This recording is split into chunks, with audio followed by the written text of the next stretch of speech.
Hi everyone, my name's Amanda Joy and I own Happy Henna. I have been doing the art of henna since 2010. I first learned about henna when I was working with refugees, resettling them in Grand Rapids.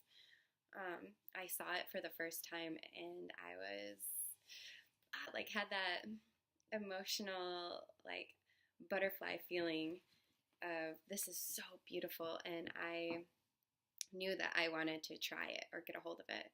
And so when I did, I brought it home, and literally for an hour straight, I did not lift my head.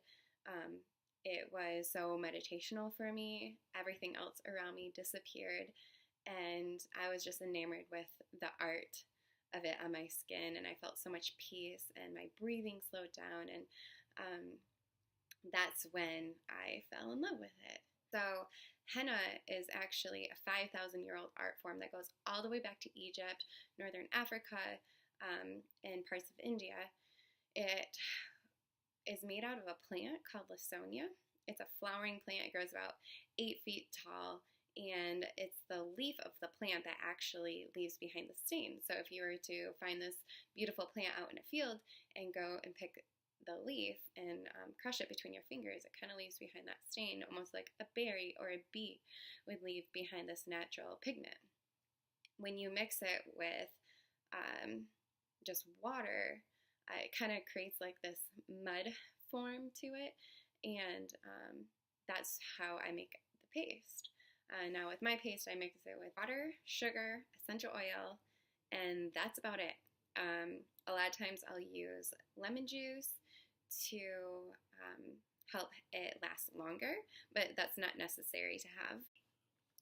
After I let the paste sit a while, I will cone it in icing cones, and then I will put it in my smaller cones that are wrapped in cellophane.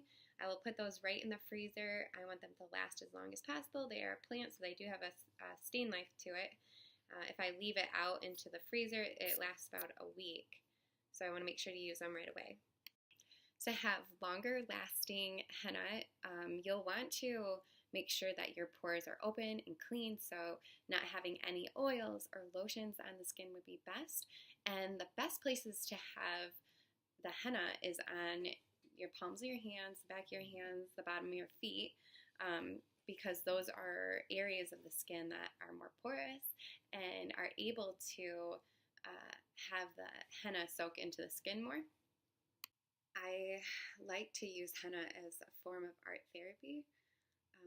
Personally, for me, it has been a lifesaver for me. I deal with anxiety, so to be able to have this art with me anywhere I go, I can just keep it in my pocket, and when I don't feel safe or don't feel well, I'm able to take this paste out and just start doing art on myself, and it brings me back to my center, and it reminds me to connect with myself again, to just breathe and stay calm, and everything else around me kind of fades and disappears.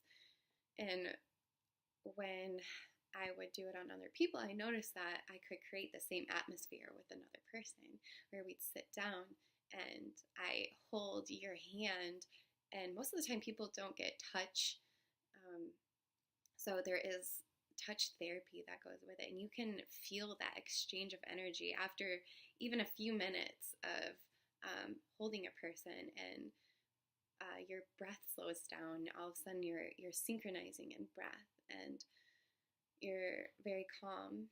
And with the henna paste itself, I put lavender essential oil in it, so you can smell the lavender, and you're just connecting with you and that person, and everything else just fades away. And that's when I ask Source to let me be a vessel to speak to this person, if there's words or if there's images, or just to be still, just to listen. That's where my gifts, my art comes really into play, of my desire of why I do what I do, because I can always be better at henna. The art is beautiful, but I can always grow in that. I'm not saying that I'm perfect at it, but it's really the intention of why I choose to do this art, this purpose. We all have this one life to live, and you you get to choose how you want to live it. You never know when you have the next day, if you even have that next day. I believe healing starts with the mind and everything in life, to choose fear or to choose love. On the radio, I heard about this salon in Comstock Park called Beautiful You, where they give free services once a month to cancer patients, and like nails, hair, you name it. And so I went there and I asked them if I could set up one day and just do henna on ladies. I would connect with them on a deeper level and ask them questions like, where do you find peace? What is that image in your head? Are there words? Are there phrases? Are there Bible verses that you would like on your arm? So every time you look down on it for the next 2 weeks, it will remind you to speak love over your body. And that's where I started using this as a blessing. Every person that would come to me, I would connect with, and I would say, this is meant to bring out that inner light, that inner beauty onto your skin. And you are a goddess, you are beautiful, you are a princess of this universe, whatever you think you can create. So when you're speaking love over your body, that's where healing begins. And so many times as women, we tend to curse our body, and we tend to speak negative things of our body, especially when we're sick, and makes our body feel weaker and worse. And so my goal is to help transform that mind, transform that thinking into loving your body, loving yourself, and speaking, healing over this temple that is carrying our soul. The next couple of weeks, you're able to look back down and say, oh yes, this is what I should be thinking over myself, of who I am. Remind yourself like, oh yeah, I do love myself. This is my identity.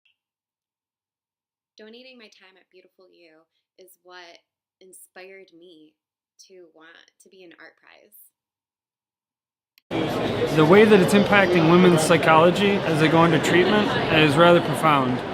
To help motivate these women and make them feel more confident and make them feel more powerful as they enter into this next chapter of their lives.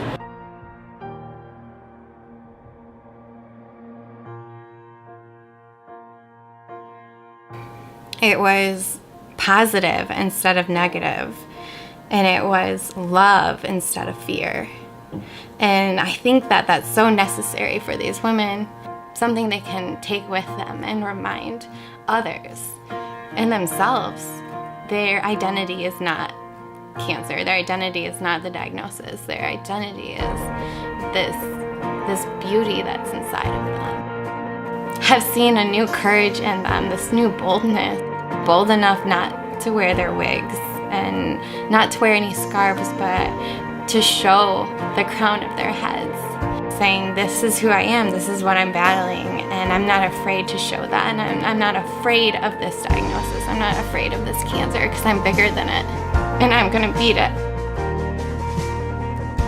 Their story is not meant to be hidden. They're not supposed to fight alone behind closed doors. And that's what Crowns of Courage is really about.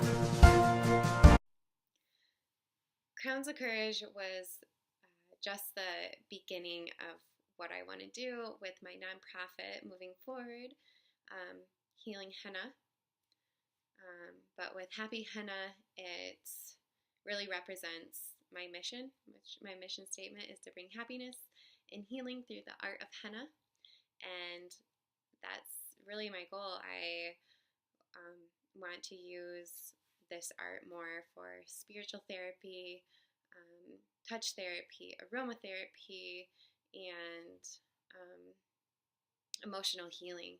So I have taught girls how to use henna to love on themselves instead of cutting themselves or using their emotions in a negative form, and try and use it for more positive. I really appreciate all of you, and if you have any questions, please leave a comment, and I would love to get back to you. Any of you ladies, I would love to get together and give you your own henna tattoo. That would be great.